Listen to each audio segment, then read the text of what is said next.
Hey guys, welcome back. This is Professor Hank. And in this video, I thought I would talk to you about, how professors are scheduled for their classes, right? So, you know how you get your classes. You sign up the way you do, right? At CSUEB, you go online, you go through my CSUEB, and you do your thing, right? But how do we get our classes, right? How do we get assigned the classes that we teach? I thought you might be interested to know. You might be curious, because I never knew when I was a student how that worked out. I just assumed that. Well, I didn't assume anything. I had no idea. So, in case you're wondering how that works out, in our department anyway, what happens is that periodically, once, twice a year, we're sent, a notification says, hey, make sure that you go and you update your preferences list. And we have a Excel spreadsheet essentially that's being hosted that we can access. It's hosted on Google Docs, and there's a list of all the classes there that we're offering that we do. And so we then go through each of the instructors, each of the professors, and we have these little drop-down menus, and we say, well, yes, I definitely want to do this one, right? I prefer this to teach this class, right? So you have that option. Yes, I will definitely do this one. There's another option, maybe I can do this one, right? And then another option is that I'm definitely not going to do this one. So essentially, you've got these different levels. I can't remember exactly what the names of the levels are or whatever, but you can essentially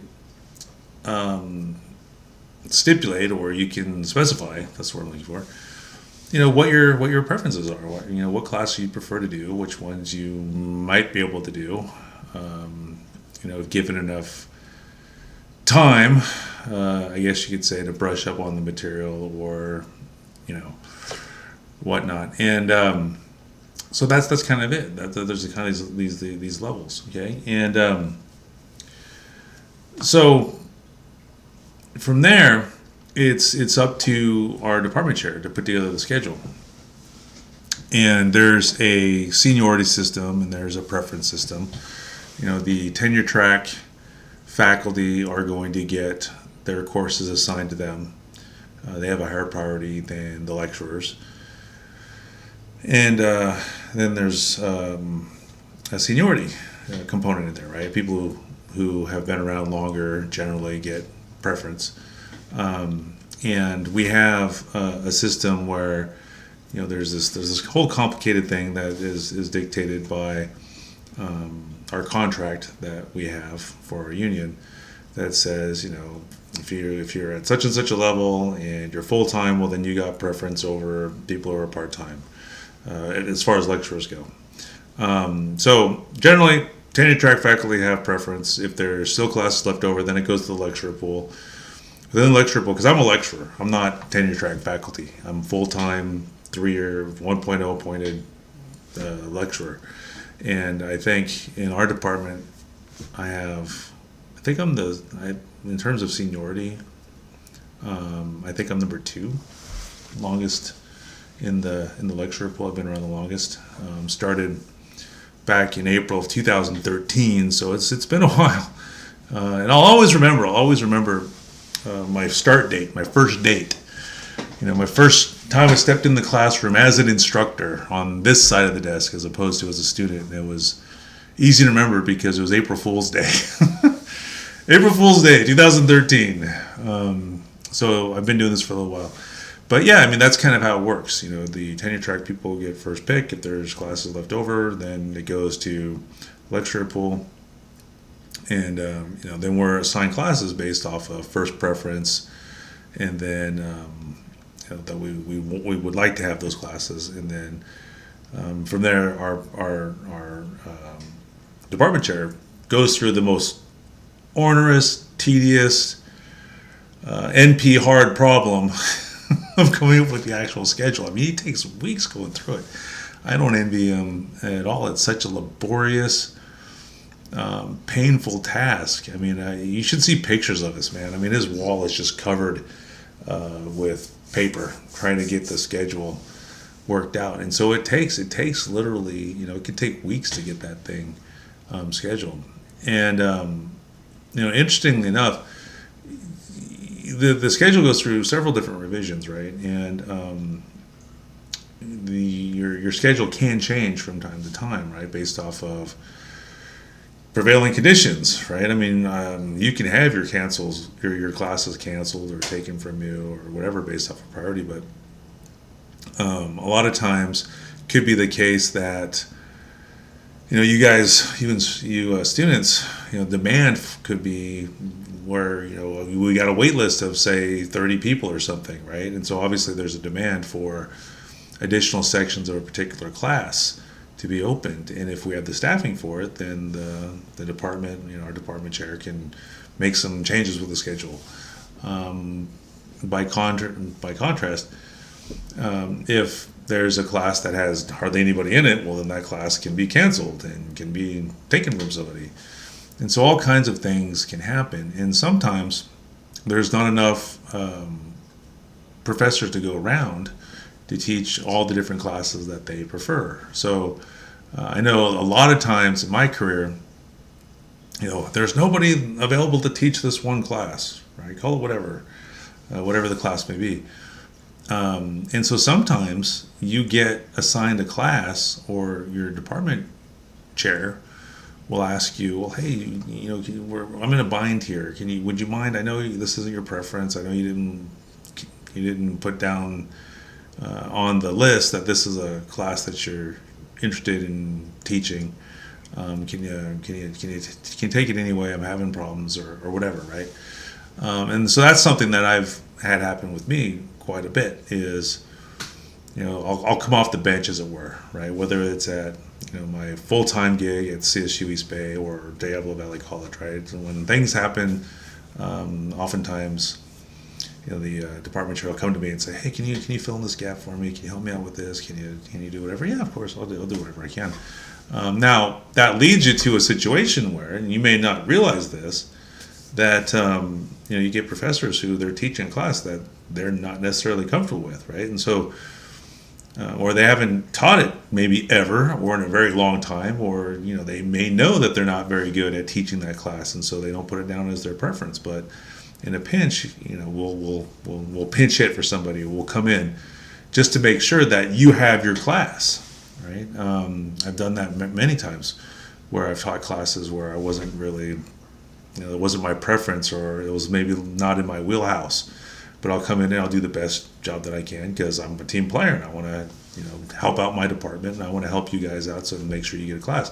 I mean, if it comes down to a choice between whether you get the class or not, and you're going to have a professor who's maybe not the most comfortable teaching that material, or it's their first time teaching that material, what do you want, right? Do you want to at least have the class, or do you want to have no class at all? So, sometimes that's the situation that you find yourself in, or that I find myself in. And when I've come off the bench like that, and I've taught classes for the first time, I've actually have a pretty good track record dealing with that. Even classes that, like I said, that I didn't put myself down for, I've stepped in and did a pretty good job. And sometimes the students can tell, sometimes they can't. But generally, I do pretty good with them. I'd say probably 75-80% of the time. When I teach a class for the first time, or I step in to pick up the slack somewhere, most of the time students, based on my course evaluation, they're still pretty good. They're still overall pretty decent. At the end of the semester, hopefully you've learned something. You've gotten your class, that you needed, and hopefully I've learned something too, right, from it. And I do. I mean, every class that I teach, at the end of the semester, whether it's for the first time I've taught the class or I've taught it for the 100th time, I go through a little post-mortem process. As I'm going through the semester, I'm making little notes on how I'm doing. I didn't like that test. I thought that test was too hard, or that assignment kind of sucked, or that confused too many people, or I made too many mistakes explaining this lecture, or I didn't do too well explaining this particular topic. And so I need to change up my approach next semester or whatever, right? And so you evaluate yourself, or at least I do. And so I'm just hoping to try to get a little bit better each time. So to the extent that you can't tell that I've taught that class for the first time, for a particular semester, that's I count that as a success, that I was able to come off the bench and contribute in that way. So, in case you're wondering, that's kind of the process. Sometimes we get assigned classes that we didn't want, right? That we didn't request. Maybe that we don't feel comfortable teaching because we're going to step in and we're going to take one for the team, and we want to do our best to get you your classes and do our part to help the department, or help our colleagues out, and help you out. But yeah.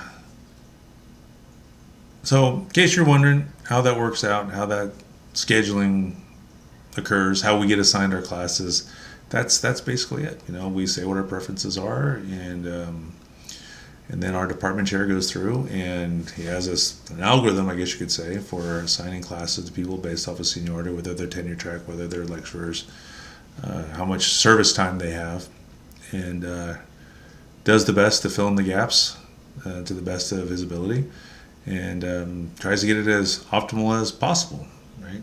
So, I mean, that's another thing. So if you've signed up for a class, right, you're like, I gotta get Hank. He was awesome last semester. I gotta make sure that I get his class this semester, or I gotta get Dr. Ruparvar. I gotta get Professor Ertol. I gotta get whatever, because they're your favorite professor. And you're like, cool, I'm dialed in. I got this. I'm awesome. But then at the last second, they change professors on you. Right? It could be that they're pulling that professor out of that class to go fill a higher priority or a much needed gap, right? To fill some shortfall somewhere else. And that's happened with me a couple times. Like I said, I tend to be, or I have more than once, kind of come off the bench and filled gaps around the department as needed. And so if you've ever wondered why you lost that particular professor, it wasn't a bait and switch. It's not like our department was like, I'm going to fool you. I'm going to put this professor here, and then I'm going to swap him out with a crappier professor or a better professor, or whatever your opinion is of that professor. It's not like that at all, right? Getting the schedule done, it's hard. It's tough work, and I don't envy my department chair for that at all. It's one of the benefits of being a lecturer is you don't have to worry about that administrative stuff. You don't have to go through and do that mind-numbing, laborious kind of stuff. So in case you're wondering about that, that's why you might have had your professor swapped out on you. But anyway, in case you were curious how that works, there you go. All right. So thanks for watching, and we'll see you in the next ramble.